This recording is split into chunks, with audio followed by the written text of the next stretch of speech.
Et dernier point. Et Éric Zemmour lorgne l'Élysée, donc il y a une certaine stature présidentielle à construire quand on lorgne l'Élysée. Vous rigolez ou quoi? Mais attendez, mais quand Macron invite McFly et Carlito à l'Élysée, il a une stature présidentielle. Et on a dit quand il fait une gay pride privative un 14 juillet pour la fête de la musique, il a la stature d'un président de la République. Il faut arrêter. Ne prenez pas des propos homophobes, monsieur. Vous avez des propos homophobes. La gay pride, c'est homophobe? Je suis désolé, mais il ne s'agissait pas justement d'une gay pride. Non, j'ai dit une gay pride. Mais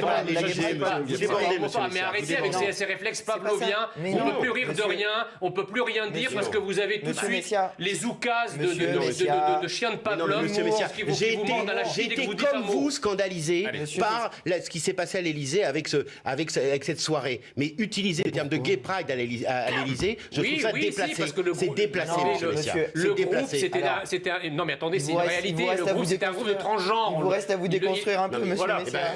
C'est ça. Il faut que vous vous déconstruisiez un peu. Mais en échange, vous allez mettre un hijab unisexe. Non, la gay pride... Ça vous va bien, là. La gay pride... Ça part dans n'importe quoi. La gay pride, sur Éric Zemmour. Non, d'abord... sur la gay pride. Je vais d'abord répondre sur la gay pride. La gay pride, c'est un mouvement... Vous tombez dans le piège de Jean Messia. Non, vous allez voir, je vais partir d'un point et après je vais dérouler. La gay pride... Non, je tiens... dans le piège qu'il vous tend. Non, je tiens... Et on se détourne des vrais sujets. Tout à l'heure, vous me disiez, on parle pas des vrais sujets. Excusez-moi, mais l'homophobie, c'est un vrai sujet. Je suis d'accord avec vous. La gay pride, c'est un mouvement pour porter la fierté d'être gay, pour pouvoir exister dans la société en tant que gay. Je comprends que ça vous pose un problème. Mais la gay pride mais quand vous dites ça, pas tous les gays, monsieur Léo, ça vous a pas échappé. Monsieur Messia, il y a beaucoup d'homosexuels qui refusent la gay pride parce qu'elle caricature le fait d'être gay. C'est bien parce que vous êtes deux à être insupportables. Donc on s'écoute. Donc on finit sur un thème qui n'est absolument pas d'actualité. Si, c'est un thème d'actualité, parce que l'homophobie, ça tue un peu partout dans le monde. D'accord, mais ce qu'a dit Jean Messia sur lequel vous voulez revenir pour alimenter votre compte Twitter, je ne sais quoi, c'est pas l'actualité de ce débat. Excusez-moi, je veux parler. Il a fait 1 million de vues sur une chaîne. Ah, ça vous a énervé. Voilà. Il a fait 1 million de vues parce qu'il fait un clash avec moi. C'est vrai. Le reste de ses vidéos fait 1000 vues, mais la mienne fait 1 million de vues. Est-ce qu'on peut, avec un lapsus évidemment fortement révélateur, Jean Messia, il n'y a pas beaucoup de candidats que vous suivez, donc il se prend déjà pour un candidat. Fin du suspense, c'est bon, Jean Messia, Éric Zemmour. Fin du suspense sur le principe, mais pas fin du suspense sur la date, puisqu'on connaît pas encore la date officielle à laquelle il va se déclarer. Mais vous savez, je pense que le succès de Zemmour, même si on parlait d'un sondage qui dit que ça baisse un petit peu. Non, mais il y a le sondage, il y a effectivement succès parce qu'il réussit à réunir. Exactement, mais je pense que c'est parce que de personnes dans c'est quelqu'un qui est quand même relativement nouveau sur la scène politique et on peut lui reprocher beaucoup de choses à Éric Zemmour, sauf la sincérité. En tout cas, il croit en ce qu'il dit, il a un côté authentique et c'est aussi pour ça que les gens adhèrent. Quand tu as parlé de plafond de verre parce qu'effectivement, il baisse d'1 ou 2 points dans l'un des sondages. Alors, d'abord, ça reste à confirmer. Et la deuxième chose, c'est que bizarrement, pour les autres candidats, jamais personne ne parle de plafond de verre. Hidalgo, qui est à 5%, personne n'utilise le mot plafond de verre pour elle. Non, c'est plancher de verre. C'est curieux. Jean Messia, je suis certain qu'Anne Hidalgo préférerait qu'on parle de plafond de verre à 18%. Non, je ne suis pas d'accord parce qu'un plafond de verre, c'est l'idée que vous ne pouvez pas monter au-dessus, que vous avez atteint votre maximum. Donc, il y a des obstacles à franchir. Voilà, donc non, la notion de plafond de verre est une espèce de défense sémantique d'un système qui prend ses désirs pour des réalités. Il n'y a pas de plafond de verre, pas plus d'ailleurs pour Marine Le Pen que pour Éric Zemmour. Le plafond de verre, quand Marine Le Pen a atteint 12%, on a dit c'est un plafond de verre. Depuis, on a découvert que le plafond de verre était hydraulique. C'est-à-dire qu'il y avait un plafond de verre à 12, puis à 14, puis à 16, puis à 18. Alors il s'arrête tout ce plafond de verre. Et pour Zemmour, c'est exactement la même chose. Au départ, rappelez-vous, Éric Zemmour faisait 3. Les gens, ils disaient, il ne montera pas plus de 10. Bon, après, il est monté à 12, puis 14, puis 16. Il y en a même un sondage, il y a quelques jours, qu'il donnait à 18. Donc, attendons que cette baisse se confirme, que le système qui crie victoire aujourd'hui patiente un petit peu, parce qu'une hirondelle ne fait pas le printemps et un sondage ne fait pas un candidat. Musulmans, parents habitant les quartiers populaires, êtes-vous serein quand vous confiez vos enfants à l'école le matin ? C'est pas ce qui... Donc, est-ce qu'il est dit que l'éducation nationale est raciste? Sous-jacent, par Non, c'est pas ça qui est dit. Mais quand vous dénoncez... J'essaye sûr qu'on est serein. Mais je suis désolé quand vous dénoncez l'absence de moyens, vous parlez aux gens en leur disant que c'est des Noirs et des Arabes. Non, mais c'est pas ça la question. La présidente de l'association... En quoi est-ce que les Noirs et les Arabes, en quoi est-ce que le besoin de dire ça explique ce qui suit? La présidente de l'association... Vous parlez aux citoyens en fonction de leur couleur de peau. Si vous me laissez juste... En fait, quand M. Madrone nous explique que cette association qui est indigéniste et islamo-gauchiste en tout cas, ou en tout cas de gauche, instrumentalise l'écologie. J'ai pas vu beaucoup d'écologistes entrer en transe, à part vous-même peut-être ce soir, contre le squat de cette association, de la question... C'est même pire, M. Messia. M. Piolle et Mme Rousseau sont allés soutenir l'association.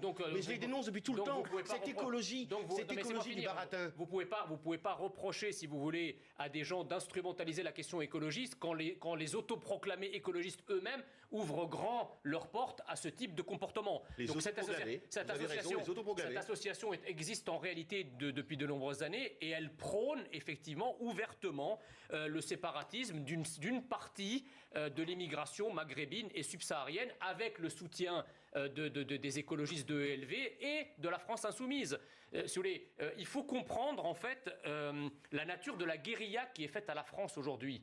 Il y a effectivement nos attaques contre nos policiers, contre les Français lambda, et qui utilisent tout un tas d'armes comme le couteau, le mortier, parfois même le flingue.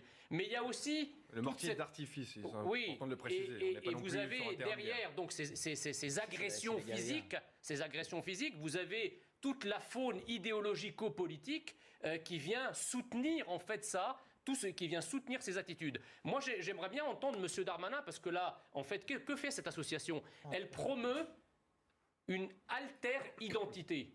Ce sont des alter-identitaires.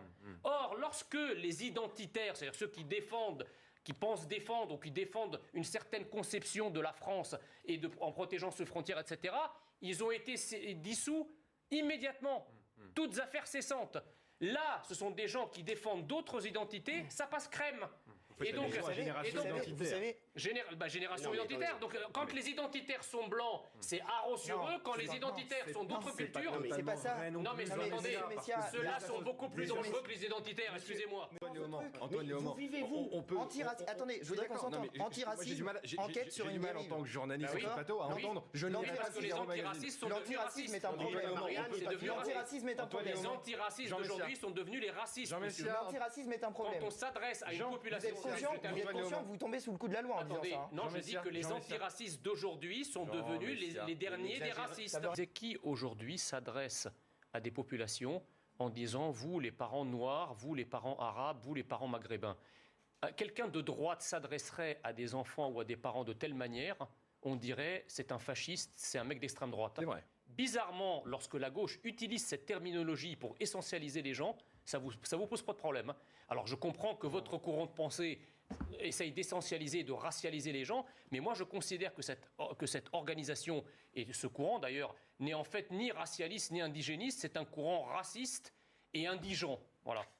Non, j'ai pas dit que l'antiracisme c'est mal, j'ai dit que c'est une noble cause qui a été dévoyée à des fins électorales par certains courants, mais également par des courants de pensée anti-français, des islamistes par exemple, qui utilisent l'antiracisme pour faire avancer ses billes et ses pions. Voilà le problème. Le problème, c'est que nous avons eu pendant des dizaines d'années une idéologie de gauche qui a irrigué l'éducation nationale, qui a expliqué justement à tout un tas de personnes d'origine immigrée, maghrébins, subsahariens, que la France était un pays abominable, qu'elle avait colonisé leurs ancêtres, que ça avait été un pays esclavagiste, qu'aujourd'hui c'est un pays raciste et islamophobe.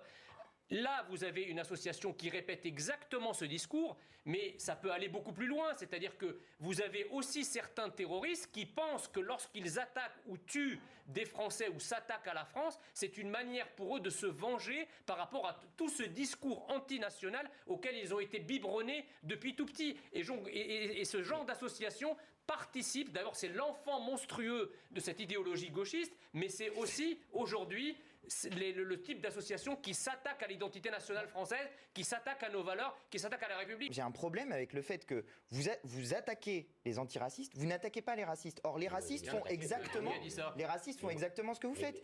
Des gens comme M. Zemmour, par exemple, il est en train de faire quoi, à part surfer sur des peurs racistes pour essayer de se faire du beurre électoral? Qu'est-ce qu'il fait? Rien d'autre. Il n'appelle pas les gens les Noirs et les Arabes, excusez-moi.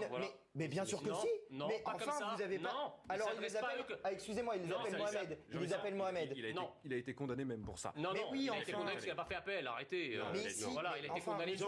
Alors, quand Monsieur Zemmour dit l'islam n'est pas compatible avec la République. Ce qui est vrai, mais l'islam, c'est pas donc des gens. vous êtes d'accord avec ça? Bien sûr. D'accord. L'islam, formidable. Bien sûr. Vous êtes en train d'insulter 6 millions de personnes. Parce que les 6 millions de musulmans, vous les essentialisez, vous, à l'islam. Non, mais moi je considère voilà, que... c'est pas d'abord des citoyens.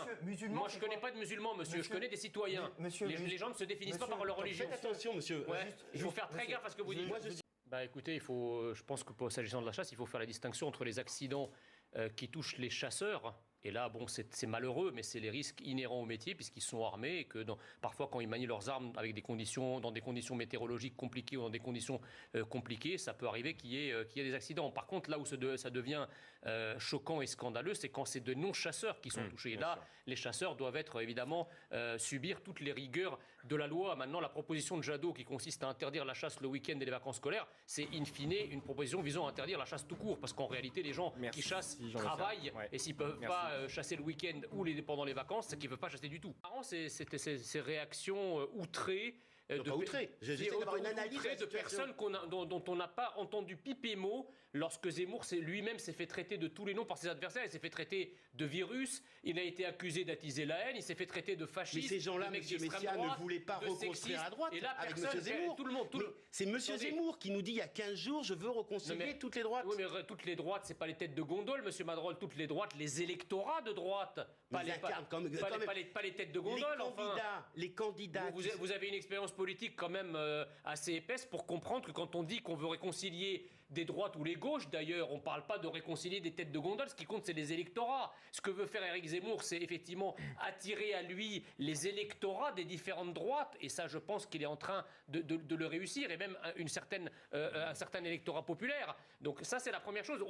C'est une campagne de premier tour. Dans une campagne de premier tour, effectivement, je ne vais pas dire que tous les coups sont permis, parce qu'il y a quand même des limites, mais enfin, on se tense quand même parfois de manière un peu virile. Là, je trouve que le procès qu'on lui fait est totalement grotesque, parce que qu'on apprécie l'humour ou pas, j'ai l'impression que l'ouverture de la bouche pour rigoler dépend aussi de la couleur politique et de la proximité ou de l'éloignement politique qu'on a par rapport à Zemmour. Et dernier point... Éric Zemmour lorgne l'Élysée, donc il y a une certaine stature présidentielle à construire quand on lorgne l'Élysée. Vous rigolez ou quoi? Mais attendez, mais quand Macron invite McFly et Carlito à l'Élysée, il a une stature présidentielle. Et on a dit quand il fait une gay pride privative un 14 juillet pour la fête de la musique, il a la stature d'un président de la République. Il faut arrêter. Ne prenez pas des propos homophobes, monsieur. Vous avez des propos homophobes. La gay pride, c'est homophobe? Je suis désolé, excusez-moi, mais il ne s'agissait pas justement d'une gay pride. Non, j'ai dit une gay pride. Oui, mais c'est pas la gay pride. Mais arrêtez avec ces réflexes pavloviens. On ne peut plus rire de rien, on ne peut plus rien dire parce que vous avez tout de suite les oukases de chiens de Pavlov. Avec un lapsus évidemment fortement révélateur, Jean Messia. Il n'y a pas beaucoup de candidats que vous suivez, donc il se prend déjà pour un candidat. Fin du suspense, c'est bon, Jean Messia, Éric Zemmour? Fin du suspense sur le principe, mais pas fin du suspense sur la date, puisqu'on ne connaît pas encore la date officielle à laquelle il va se déclarer. Mais vous savez... je pense que le succès de Zemmour, même si on parlait d'un sondage qui dit que bon, ça baisse un petit peu. Il y a un sondage et effectivement succès parce qu'il réussit à réunir. Exactement, mais je pense que c'est parce que milliers de personnes dans c'est quelqu'un qui est quand même relativement nouveau sur la scène politique et on peut lui reprocher beaucoup de choses à Éric Zemmour, sauf la sincérité. En tout cas, il croit en ce qu'il dit, il a un côté authentique et c'est aussi pour ça que les gens adhèrent. Quant à parler de plafond de verre parce qu'effectivement il baisse d'1 ou 2 points dans l'un des sondages. Alors, d'abord, ça reste à confirmer. Et la deuxième chose, c'est que bizarrement, pour les autres candidats, jamais personne ne parle de plafond de verre. Hidalgo, qui est à 5%, personne n'utilise le mot plafond de verre pour elle. Non, c'est plancher de verre. C'est curieux. Jean Messia, je suis certain qu'Anne Hidalgo préférerait qu'on parle de plafond de verre à 18%. Non, je ne suis pas d'accord parce qu'un plafond de verre, c'est l'idée que vous ne pouvez pas monter au-dessus, que vous avez atteint votre maximum.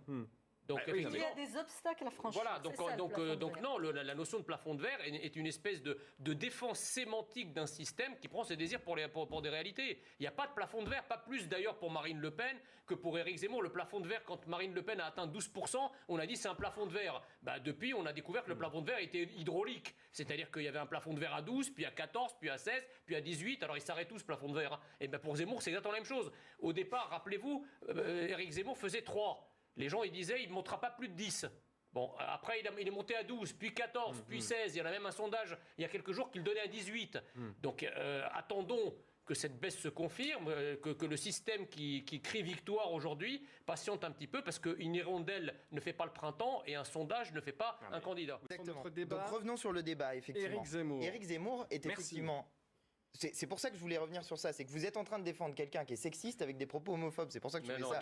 C'est bon, c'est dit en une phrase, on a compris où vous voulez en venir. Oui, dans les propos qu'il tient là, il est très insultant et pour les gens auxquels il s'adresse et pour l'électorat des gens auxquels il s'adresse. Parce que certes, lui, il peut considérer que c'est une réunion d'alcooliques anonymes et je suis d'accord avec vous, l'alcoolisme est un vrai problème et l'utiliser comme une vanne, ce n'est pas drôle. C'est une vraie bêtise de faire ça. Qui tue également. Exactement. Et qui touche et qui pose plein de problèmes sociaux, mais je vais pas m'étendre là-dessus parce que c'est pas directement le sujet non plus. Mais ce que je veux dire, c'est qu'en faisant ça, il insulte beaucoup de gens d'un coup. Il insulte les femmes en tenant des propos sexistes, il insulte les alcooliques qui essayent de s'en sortir, et il insulte l'électorat des gens qui, se sentant représentés par la droite traditionnelle LR, peut se dire, mais cette personne-là est extrêmement insultante, y compris vis-à-vis de moi. Parce donc que si je vous dis vous avez fumé ce soir, vous considérez que j'insulte tous les gens qui fument du cannabis? Non, je trouve ça marrant. Voilà, vous avez fumé, merci, bravo. Merci. Vous vous rendez... Avec un lapsus évidemment fortement révélateur, Jean Messia, il n'y a pas beaucoup de candidats que vous suivez, donc il se prend déjà pour un candidat. Fin du suspense, c'est bon Jean Messia, Éric Zemmour? Fin du suspense sur le principe, mais pas fin du suspense sur la date, puisqu'on ne connaît pas encore la date officielle à laquelle il va se déclarer. Mais vous savez, je pense que le succès de Zemmour, même si on parlait d'un sondage qui dit que bon, ça baisse un petit peu. Il y a un sondage, il y a effectivement succès parce qu'il réussit à réunir. Exactement, mais je pense que c'est parce que milliers de personnes dans c'est quelqu'un qui est quand même relativement nouveau sur la scène politique et on peut lui reprocher beaucoup de choses à Éric Zemmour, sauf la sincérité. En tout cas, il croit en ce qu'il dit, il a un côté authentique et c'est aussi pour ça que les gens adhèrent. Quand tu as parlé de plafond de verre parce qu'effectivement il baisse d'1 ou 2 points dans l'un des sondages. Alors d'abord ça reste à confirmer. Et la deuxième chose c'est que bizarrement pour les autres candidats, jamais personne ne parle de plafond de verre. Hidalgo qui est à 5%, personne n'utilise le mot plafond de verre pour elle. Non, c'est plancher de verre. C'est curieux. Jean Messia, je suis certain qu'Anne Hidalgo préférerait qu'on parle de plafond de verre à 18%. Non, je ne suis pas d'accord parce que un plafond de verre, c'est l'idée que vous ne pouvez pas monter au-dessus, que vous avez atteint votre maximum. Donc, il y a des obstacles à franchir. Voilà, donc non, la notion de plafond de verre est une espèce de défense sémantique d'un système qui prend ses désirs pour des réalités. Il n'y a pas de plafond de verre, pas plus d'ailleurs pour Marine Le Pen que pour Éric Zemmour. Le plafond de verre, quand Marine Le Pen a atteint 12%, on a dit c'est un plafond de verre. Depuis, on a découvert que le plafond de verre était hydraulique. C'est-à-dire qu'il y avait un plafond de verre à 12, puis à 14, puis à 16, puis à 18. Alors il s'arrête tout ce plafond de verre. Et pour Zemmour, c'est exactement la même chose. Au départ, rappelez-vous, Éric Zemmour faisait 3. Les gens, ils disaient, il ne montera pas plus de 10. Bon, après, il est monté à 12, puis 14, puis 16. Il y en a même un sondage, il y a quelques jours, qu'il donnait à 18. Donc, attendons que cette baisse se confirme, que le système qui crie victoire aujourd'hui patiente un petit peu, parce qu'une hirondelle ne fait pas le printemps et un sondage ne fait pas un candidat. Vous savez, François Hollande a dit une chose très juste. La gauche n'arrivera jamais à se recomposer tant que Jean-Luc Mélenchon fait cavalier seul. Et je crois que je suis pas d'accord avec ça. Oui, mais vous savez, c'est une réalité incroyable. Ça, c'est incroyable. Mais vous voyez, moi, je suis un vrai démocrate. C'est mon plus rude adversaire et je lui laisse la parole. Je doute qu'il en fasse autant à mon endroit. Un autre programme, ils vont voter pour un autre programme. Alors moi j'ai une question. Et le seul moyen de rassembler, c'est en faisant un programme de 10 secondes. J'ai une petite question à poser. En tout cas, il y a un truc que je pige pas, c'est que tout le monde n'arrête pas de dire Zemmour, il est concentré sur l'immigration, sur l'identité, etc. Tout ça est vrai, mais il parle d'abord d'autre chose.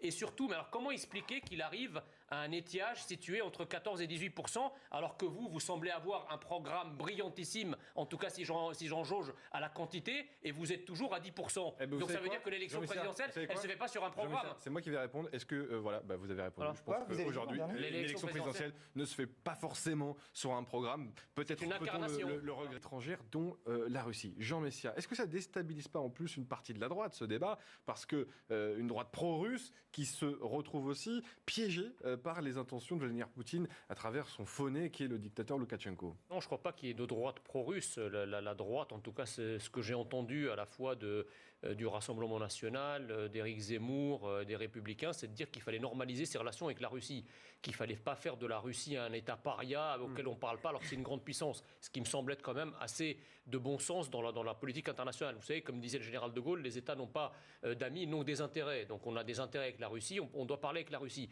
Mais indépendamment de cette problématique, Loukachenko, il n'instrumentalise pas les migrants. Il instrumentalise en premier lieu les faiblesses européennes. Oui, je suis d'accord avec parce vous. qu'il sait au les fond victimes sont aussi que le logiciel idéologique qui gouverne l'Union européenne, c'est un logiciel qui est effectivement qui se liquéfie en quelque sorte dès qu'on parle d'immigration, dès qu'on parle de migrants, etc. Donc qu'est-ce qu'il utilise? Il utilise le point faible de l'Union européenne dans sa guerre et dans son opposition avec l'Union européenne. Si l'Union européenne avait un autre point faible, il l'aurait utilisé. Mais là, en l'occurrence, il sait très bien que face à l'immigration, eh bien, en face, il n'y a plus personne. Donc il en use et il en abuse. La deuxième chose que je voulais dire, c'est que heureusement que nous avons un pouvoir conservateur en Pologne qui tient la frontière. Imaginez qu'en Pologne, on aurait eu un pouvoir, au pouvoir, on aurait eu un Macron ou un Merkel, on aurait déjà eu un tsunami migratoire, un nouveau tsunami migratoire, et qui concernait pas seulement la Pologne, mais comme vous le savez, les migrants n'ont pas pour destination la Pologne, ils ont en réalité pour destination l'Allemagne et au-delà la France et peut-être la Grande-Bretagne. Donc vous voyez que heureusement que cette Pologne qui avait été tant décriée, qui avait été traitée de démocratie illibérale, qui pique-pendre de son pouvoir, aujourd'hui effectivement c'est l'avant-poste de la protection de la frontière européenne et partant de l'identité européenne. Et européenne, on peut en parler, mais ne dites pas aujourd'hui qu'on doit tendre la main à Poutine vu ce qui se passe actuellement en Pologne. Je pense que la meilleure solution, c'est de faire effectivement un dialogue, de poser les armes, de réunir une conférence au sommet avec Poutine, parce que c'est pas avec la... J'ai l'impression que vous avez adhéré à Europe Écologie Les Verts ou quoi? Vous y allez face à Poutine? Qu'est-ce que vous allez faire alors? Vous allez balancer une bombe sur Poutine? Non, la question internationale doit être posée au niveau européen, on doit le poser la question. Mais quel européen? L'Europe n'existe pas sur ce dossier. Enfin, Antoine Léaumont, est-ce que vous êtes d'accord? D'ailleurs, la diplomatie a une définition simple, c'est que par définition, on parle surtout avec ceux avec qui on n'est pas d'accord. Parce qu'avec ceux avec qui vous êtes d'accord, vous avez nécessairement... C'est vrai. Mais ça, c'est la première chose. Vous parliez de ce qui a été fait avec la Russie depuis 20 ans. C'est pas glorieux. Parce qu'à part pousser l'OTAN jusqu'aux confins des pays de l'Est, alors que juste pour rassurer effectivement les pays de l'Est comme la Pologne, etc., mais je vois pas pourquoi on fait preuve de cette avancée d'agressivité vis-à-vis d'un pays qui finalement ne nous a pas attaqués. En tout cas, depuis que la guerre froide est terminée, la Russie ne rêve que d'une chose, c'est de se faire des affaires avec l'Occident. D'ailleurs, beaucoup de pays comme l'Allemagne au premier chef ont énormément de business avec la Russie. Ils le font en sous-main. Il n'y a pas de diplomatie européenne. La diplomatie européenne, une somme d'impuissance, n'a jamais fait une puissance. Et les intérêts de la France vis-à-vis de la Russie, historiquement et géopolitiquement, ne sont pas les mêmes que les intérêts de l'Allemagne ou les intérêts de l'Italie ou du Portugal ou de l'Espagne. Ça n'a aucun sens, ça. Je crois que ce que Poutine veut avoir en face de lui, effectivement un chef d'État, puisque l'Union européenne en matière diplomatique, c'est quel numéro de téléphone? On ne sait pas avec qui on parle.